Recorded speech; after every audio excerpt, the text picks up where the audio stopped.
Hi friends, welcome to Mekan Recipes. நம்ம இந்த வீடியோவில் மோர் மிளகாய் வீட்டிலேயே எப்படி நம்ம போடலாம் அப்படின்னு தான் பார்க்க போகிறோம். இதுக்கு நான் 1/4 கிலோ பச்சை மிளகாய் எடுத்திருக்கேன். மிளகாய் 2 வெரைட்டியில் வரும். ஒன்று இந்த மாதிரி குண்டாக இருக்கும், இன்னொன்று ஒல்லியாக நீளமாக இருக்கும். ஸோ எந்த மிளகாய் வேணால் நீங்கள் எடுத்துக்கலாம். இப்போ நான் தயிர் இந்த மாதிரி கெட்டியாக எடுத்து வச்சுருக்கேன். நல்லா பீட் பண்ணி எடுத்து வச்சுருக்கேன். இப்போ இந்த மோர் மிளகாய்க்கு தேவையான உப்பு இதில் சேர்த்து இதை நல்லா நம்ம மிக்ஸ் பண்ணி விட்டுக்கணும். நல்லா இந்த உப்பு இதில் நல்லா கரையணும். ஏன்னா நம்ம அப்போ தான் அந்த மிளகாயில் அந்த உப்புலாம் நல்லா இறங்கும். இப்போ இது நல்லா வாஷ் பண்ணிவிட்டு நல்லா காய வச்சிடணும். காய வச்சு இல்லைன்னா ஒரு டவலில் நல்லா தொடச்சிட்டு அதுக்கப்புறம் இந்த மாதிரி நீங்கள் ஹோல் போட்டுக்கணும். இந்த மாதிரி குத்தி விடுறதால உள்ள அந்த புளிப்பு உப்பு அதெல்லாம் ஈஸியாக இறங்கும். இல்லைன்னா இந்த காம்பு பகுதி பக்கத்தில் லைட்டாக நம்ம கத்தி வச்சு கீறியும் விடலாம்.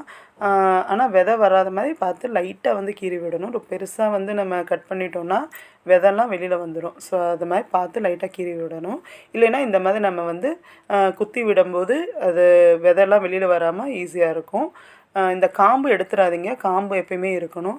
ஸோ இந்த மாதிரி எல்லா மிளகையும் குத்தி வச்சுக்கணும். இப்போ நான் அந்த தயிர் இதில் ஊற்றிக்கிறேன். நான் 1 கப் அளவுக்கு அந்த தயிர் எடுத்திருக்கேன். இதை நல்லா இதில் மிக்ஸ் பண்ணி விட்டுக்கலாம். இது மோர் மிளகாய், அதனால் நம்ம கொஞ்சம் தண்ணி அதுக்கப்புறம் நான் சேர்த்துக்கிறேன். இது நீங்கள் அரிசி சாதம் வடித்த கஞ்சி அதை கூட நம்ம கொஞ்சம் சேர்த்துக்கலாம். நான் வெறும் தண்ணி தான் இதில் இப்போ ஆட் பண்ணுறேன். கெட்டி தயிர் எடுத்துகிட்டு அதில் அதுக்கப்புறம் தண்ணி ஆட் பண்ணுறேன். இது ஒரு நாள் ஃபுல்லாக அப்படியே அந்த தயிரில், அதாவது மோரில் ஊறணும். இந்த மாதிரி சல்லடையில் வரும் இல்லையா, இதை வைக்கிறேன். இந்த மாதிரி பிளேட் வச்சுக்கலாம். இல்லைன்னா காட்டன் கிளாத் வச்சு நம்ம க்ளோஸ் பண்ணி வச்சுக்கலாம்.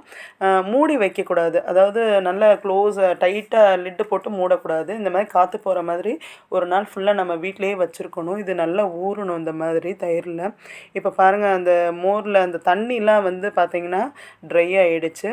இப்போ திரும்ப ஒரு டைம் நல்லா, இப்போ நான் நேற்று வச்சுருந்தேன் இந்த மாதிரி, இப்போ மறுநாள் ஆகிடுச்சு. இப்போ நான் காலையில் இந்த மாதிரி வெயிலில் வைக்கிறதுக்காக ஒரு பிளேட்டில் மிளகாய் மட்டும் எடுத்து இந்த மாதிரி பரப்பி விடுறேன். இப்போ இதை நல்லா நம்ம சன்லைட்டில் வைக்கணும். இந்த தயிர் அப்படியே தான் இருக்கணும், இதை கொட்டிடாதீங்க, இது இருக்கட்டும். இப்போ நான் இதை ரெண்டையுமே நான் நல்லா வெயில் படுற இடத்துல வச்சுருக்கேன். நல்லா வெயில் இருக்கிற வரைக்கும் இதை அப்படியே வெயிலில் வச்சிடலாம். இப்போ ஈவினிங் ஆகிடுச்சு பாருங்கள், அந்த கலரே கொஞ்சம் சேஞ்ச் ஆகிடுச்சு. ஸோ இதுக்கப்புறம் என்ன பண்ணணுன்னா, இதை எடுத்துகிட்டு நம்ம திரும்ப அந்த மோர்லேயே போட்டு நல்லா கலக்கி விட்டு நைட் ஃபுல்லாக நம்ம அதிலே வச்சுருக்கணும். இதே ப்ராசஸ் அந்த தயிர் இருக்கிற வரைக்கும் நம்ம இதே பண்ணணும். 1 நாள் 2 நாள் 3 நாள் அந்த மாதிரி. எனக்கு கொஞ்சம் தான் இருக்கிறதால இது 2 நாள் தான் வந்துச்சு இந்த தயிர். இப்போ இது செகண்ட் டே நான் இதை நல்லா கலக்கி திரும்ப நைட் ஃபுல்லாக இதை வச்சுருக்க போகிறேன்.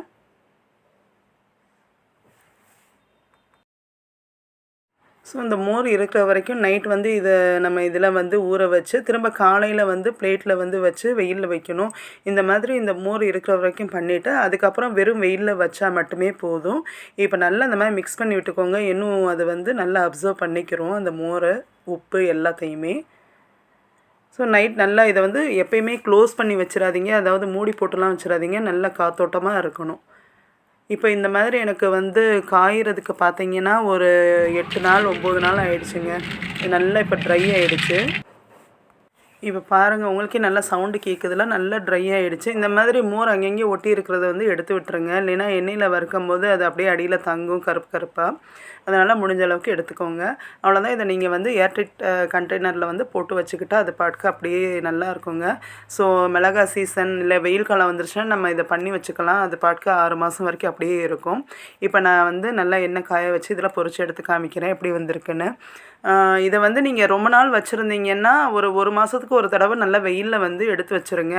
எடுத்து நல்லா காய வச்சு எடுத்து வைக்கும்போது இன்னும் நம்மளுக்கு அதை தீர்ற வரைக்குமே அதனுடைய லைஃப் நல்லா இருக்கும், வேஸ்ட் ஆகாமல் இருக்கும்.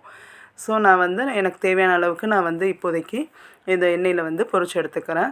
ரொம்ப டேஸ்ட்டாக ஹைஜீனிக்காக இருக்குங்க. நம்ம வீட்டில் பண்ணும்போது ரொம்ப ஈஸியான ப்ராசஸ் தான்.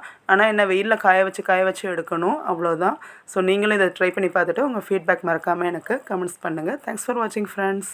Happy and healthy cooking.